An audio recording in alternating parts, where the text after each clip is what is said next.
Bonjour mesdames, je me présente, Marie, spécialiste dans les déblocages émotionnels et j'ai créé cette chaîne YouTube, Mam Solo, dédiée qu'aux mamans célibataires. Alors, je suis là pour vous apporter un petit peu de soutien, des petites techniques, des petites astuces, bref, pour alléger votre quotidien. Alors, mon vœu quand même, c'est que cette communauté s'agrandisse de plus en plus, hein, qu'on se soutient tous les unes avec les autres. Et pour cela, j'ai besoin de vous, mesdames. Donc, un petit like, un abonnement, un commentaire, je compte sur vous. Allez, alors aujourd'hui, je voulais vous parler du minimalisme, qui est la clé du bonheur. Enfin, pour moi, hein. Bah oui. Après, chacun en voit comme il veut.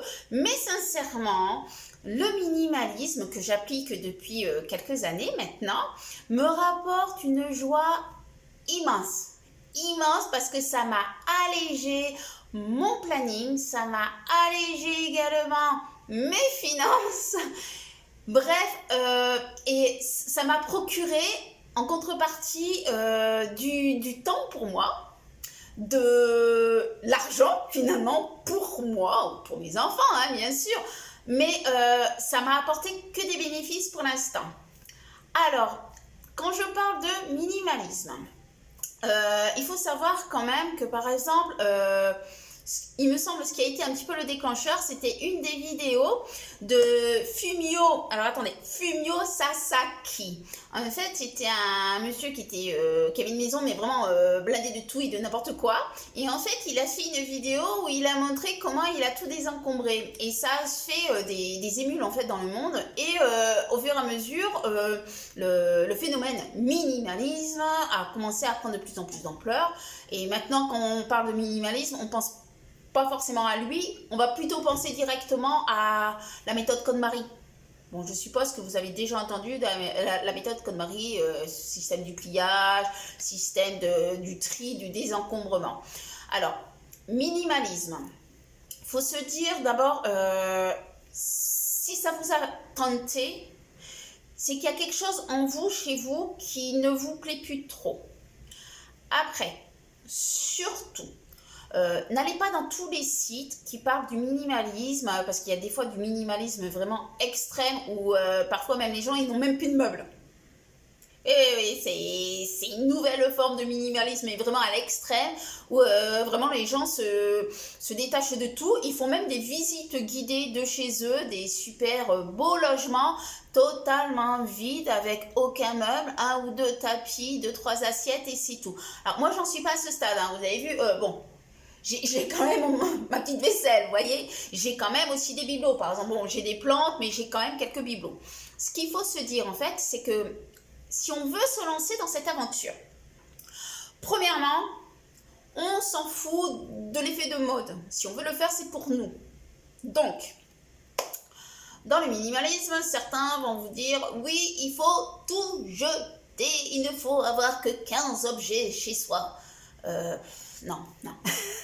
Sincèrement, c'est complètement stupide. Moi, je dis forcément aux gens qui m'entourent, je suis minimaliste, mais quand ils viennent chez moi, ils voient que j'ai des bibelots.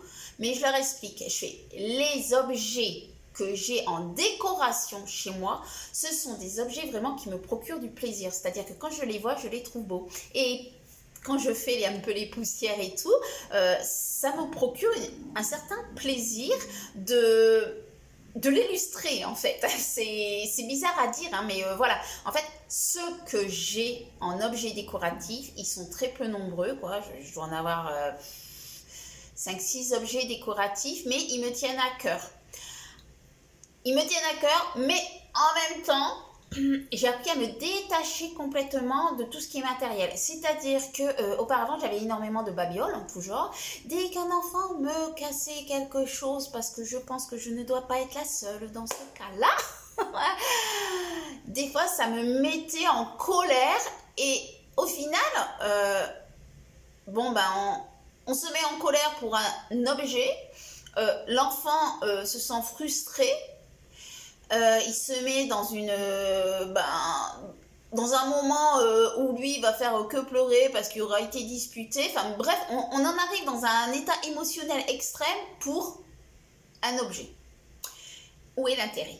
Sincèrement, moi j'en suis partie de ce constat-là, hein, mais pourquoi je m'énerve, pourquoi ça me stresse à ce point? Parce que l'objet a été cassé. Donc c'est vrai que là, j'ai appris à mes enfants, bon les enfants, j'ai peu d'objets, ce que j'ai c'est vraiment des objets que j'aime, donc vous faites attention, comme moi je fais attention à vos affaires, à vous, de votre chambre.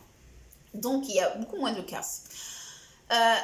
Après, j'ai fait le tri des placards, des accessoires, c'est-à-dire que j'ai quasiment aucun électroménager. Après, j'ai pas été... parce que il y a certains sites de minimalisme qui vont vous dire oui, alors, il ne faut aucun électroménager, il ne faut pas non plus de boîtes plastiques excessives. Enfin, bref, et ce qui fait que les gens... Je vais devenir minimaliste. Alors, ils font tout dans les placards et ils jettent tout. Moi, je suis pas comme ça, hein. Alors, j'ai gardé mes ustensiles. Bon, c'est vrai que j'avais quand même énormément d'électroménager qui avaient plus de 20 ans. Donc, c'était pratique. Parce que je disais aux enfants, le jour où ça rend l'âme, il n'y en a plus. Voilà. Donc, c'est vrai que en électroménager, j'ai vraiment pas grand chose, hein. J'ai un grille-pain parce que franchement, moi, le pain grillé au petit-déj, j'adore ça. J'ai un four, une gazinière, quoi, hein, obligatoire. Mais le batteur électrique, en fait, là, c'est une de mes filles qui est partie du nid qui m'a redonné un batteur électrique parce que mes enfants, le fouet à la main, ils ont du mal. Mais comme j'ai dit à ma fille, la plus grande, le jour où tu prends ton envol, tu prendras en même temps le batteur parce que moi, le fouet à la main, ça me suffit largement. Après, oui, j'ai un électroménager que j'ai vraiment réfléchi, que j'ai acheté, c'est un extracteur de jus. Parce que je suis fan de fruits et de légumes et l'extracteur de jus, pour moi, c'était un électroménager vraiment qui me tenait à cœur. D'ailleurs, en parlant de ça, de ce qui nous tient à cœur, en fait, il y a une petite loi qui émerge en fait au niveau des minimalismes, c'est la loi des 20 sur 20. Alors je ne sais pas si vous en avez déjà entendu parler, mais je me suis dit finalement c'est pas bête du tout. En fait, cette loi 20 sur 20 nous dit en fait que un objet de moins de 20 euros, on l'achète généralement en même pas 20 minutes de réflexion et finalement ça ne durera jamais 20 ans, grand maximum en 20 mois c'est mis à la poubelle. C'est pas faux, c'est pas faux. Et c'est vrai que depuis le temps que je me suis mise dans le minimalisme, tous les achats que je vais faire, je les fais en toute conscience. C'est-à-dire que c'est fini les achats de choses de bas de gamme, pas trop cher parce que finalement ça rentre dans mon budget. Je préfère mettre de côté, attendre longtemps et m'acheter quelque chose que je me dis ça va me durer longtemps. Alors du style, quand j'ai emménagé dans cette nouvelle maison, j'ai dit aux enfants, on achètera 2 chaises longues pour mettre dans le jardin. Et c'est vrai que quand on regarde dans certains magasins, on peut avoir des chaises longues à 2 francs 6 sous. J'en ai acheté une un peu plus chère parce que j'ai dit aux enfants, je veux que ça perdure dans le temps. Donc voilà, en fait maintenant tous les achats, je les réfléchis. Donc j'ai fait du minimalisme au sein de ma cuisine, j'ai fait du minimalisme au sein de ma salle de bain. Par le minimalisme, j'ai enchaîné avec tout ce qui est écolo, hein, donc c'est vrai que dans mon optique, ça sera une autre vidéo où je vais vous parler que j'ai plus du tout de produits ménagers ni de produits d'hygiène Indus à la maison. Et ça, je vous en parlerai dans une autre vidéo. Mais dans le minimalisme, c'est-à-dire que vous voyez, j'ai que ça en fait en vaisselle et c'est largement suffisant, hein. En plus, ce qui est top, c'est que maintenant j'ai ça. Quand il n'y a plus ça, on est obligé de faire la vaisselle. Ça évite quand même un peu aux enfants de faire une surconsommation de vaisselle, hein, parce que des fois j'en arrivais avec une quinzaine de verres utilisés. Bon, basta, maintenant j'ai plus ça, quoi. Il y a 3 verres de sortie pour eux, puis ils utilisent leurs verres la journée. Voilà. Donc, le minimalisme, je l'ai fait pour ça. Je l'ai fait aussi au niveau vêtements. Alors ça, si vous voulez, je vous ferai une autre vidéo spéciale vêtements. Comment on fait pour trier les habits? Parce que là, c'est une sacrée réflexion. C'est la réflexion la plus dure que j'ai eue. Mais je vous assure, maintenant, mais je suis heureuse avec le peu d'habits que j'ai. Et alors ça, je vais faire vraiment une vidéo vraiment spécifique parce qu'il faut vraiment que je vous explique vraiment tout le processus. Après, dans le minimalisme, donc il y a les vêtements, les bibelots, les électroménagers, voilà, il y a ça. Mais le minimalisme ne se résout pas uniquement à ça. C'est-à-dire que moi, mon minimalisme, je l'ai fait aussi au niveau relationnel. C'est-à-dire que j'ai trié mes amis. Je ne veux plus n'importe qui.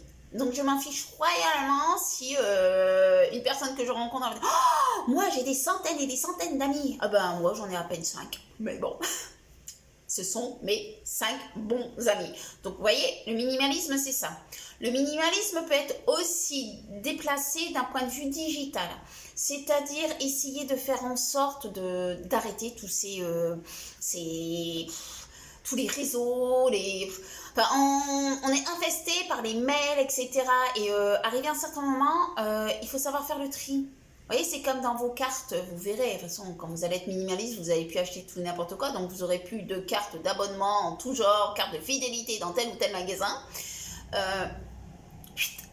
On élimine en fait tout ça. On fait une détox, un détox complet. On sélectionne en fait ce qu'on veut faire. Donc c'est un désencombrement matériel, mais aussi au niveau de la tête, hein, parce que on se fait plus submerger par trop de contacts, par surtout de mauvais contacts, hein. Des contacts qui ne servent à rien, quoi. En fait, on élague tellement l'inutile qu'il y a autour de nous qu'on se retrouve avec un temps pour nous. C'est-à-dire que, vous voyez, je n'ai plus de babiole. Et ben, lorsque je fais le ménage, mais c'est super rapide. Je passe pas 3 heures pour retirer des babioles qu'il y aurait sur mon meuble, pour pouvoir faire les poussières, les repositionner, etc. C'est un gain de temps phénoménal. Après, c'est pareil. Je fais le minimalisme au niveau vestimentaire. Donc, j'ai quasi plus d'habits. Ça va super vite à laver, à ranger. Donc, en fait, c'est tout ça. Et comme vous devenez minimaliste, vous faites attention à ce que vous achetez. Et quand vous faites attention à ce que vous achetez beaucoup moins. En fait, vous êtes plus contaminé, parce que moi je dis c'est vraiment être contaminé par toutes les pubs, parce qu'il y a les pubs, il y a les flyers, il y a tout. Enfin, on est inondé d'un point de vue papier, à la télé, mais aussi en visuel quand on va dehors avec oui, il faut acheter ça, ça c'est à la dernière mode, si vous n'avez pas ça, vous êtes malheureux et tout. Mais en fait, on arrive à un stade où on se dit mais qu'est-ce qu'on s'en fout du dernier produit vendu, mais franchement, mais on s'en fiche. Et ce qui fait que tout l'argent que vous allez voir, hein, parce que c'est un processus, hein, vous n'allez pas y arriver du jour au lendemain, hein, loin de là. Hein, puis même les bénéfices, vous allez les voir qu'après. Généralement, moi j'ai attendu au moins 6 mois pour voir réellement les bénéfices d'un point de vue budgétaire, hein, mais vraiment budgétaire. Les bénéfices sur moi, je l'ai senti un peu plus long parce que le processus est tellement... c'est pas à pas, donc c'est une manière de penser. On n'adhère pas à ça de suite, hein, parce qu'on a tellement été conditionné depuis notre enfance avec...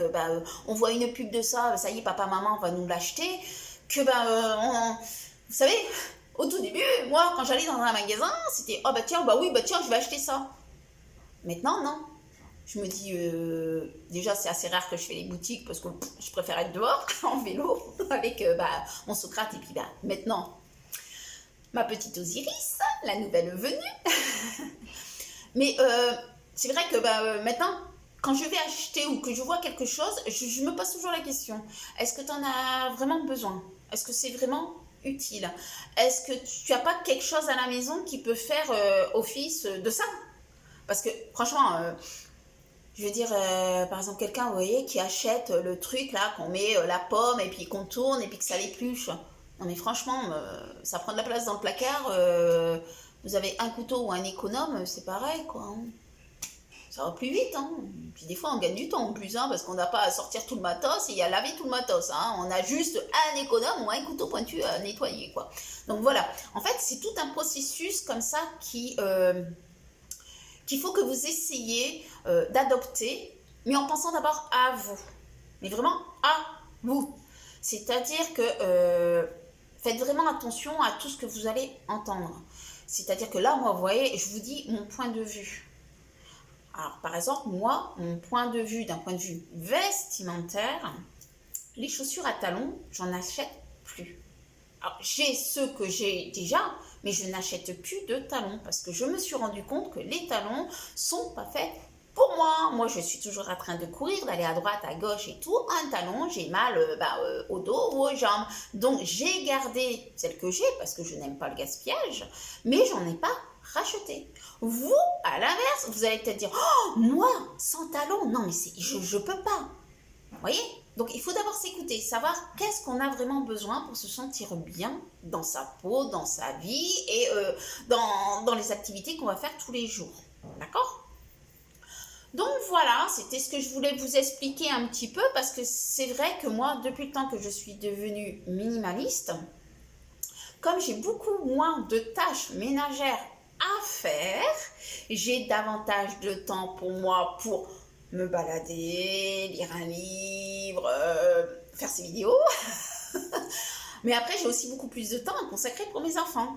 Parce que je ne suis pas prise par le tumulte du ménage, du rangement ou de la surconsommation. Faire les magasins, les magasins, les magasins. Non, je ne fais plus tout ça.